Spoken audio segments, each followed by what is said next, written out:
Moshe Rabbeinu is mispalel, supplicates Hashem that he should allow him to go into Eretz Yisrael.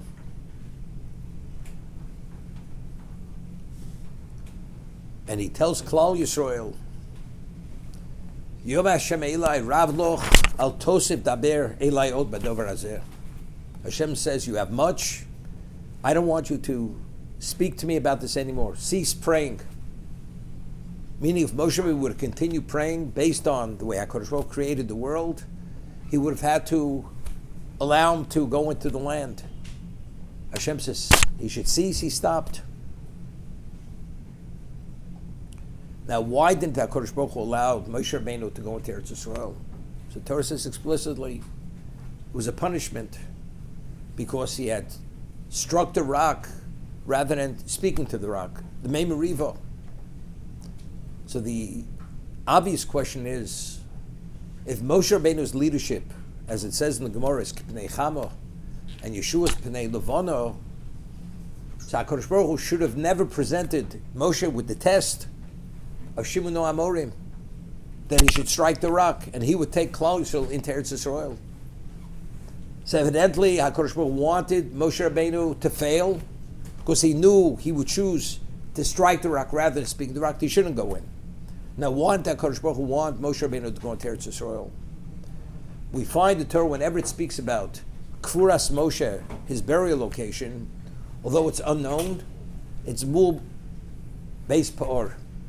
It's opposite the location of Beis Pa'or, where Klal Yisrael, we failed with the Avodah Zorah of the Baal Pa'or.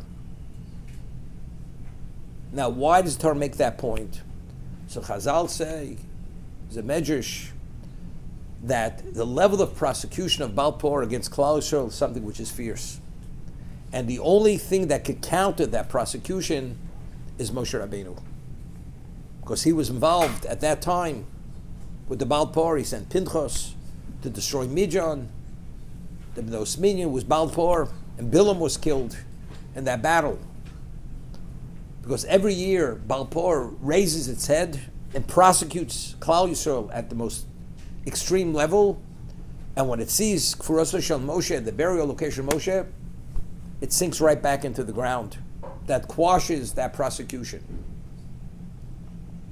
If Moshe Rabbeinu would have gone to Eretz Yisrael, who's going to counter the prosecution? He has to be Mul Beis Pa'or. He has to be opposite. So therefore, HaKadosh Baruch Hu, for the survival of Klal Yisrael, Moshe Rabbeinu had to be tested with a test that he would fail. Of course, he chose to strike the rock rather than speak to the rock, because ultimately this would be the survival of Klal Yisrael. Therefore, Moshe being unaware of this, therefore he keeps praying. Hashem says, Al Tosef Daber Elai Od Badover Hazeh. I don't want to hear about it any longer. Don't want to hear about it. Because what? Because you cannot go in on any circumstance. Not that Moshe understood at this point. We know that who created this whole problem? This was Zimri ben Solu and his tribe. He was the Nasi of Shevet Shimon. Cited Chazal that Moshe Rabbeinu, he really had a claim against Shevet Shimon in a very serious way, that he did not appoint Shevet Shimon to be Dayanim, to be the Shoftim. Why? Because factually they were the cause that he couldn't go into Eretz Yisrael. Because of the Baal Pa'or.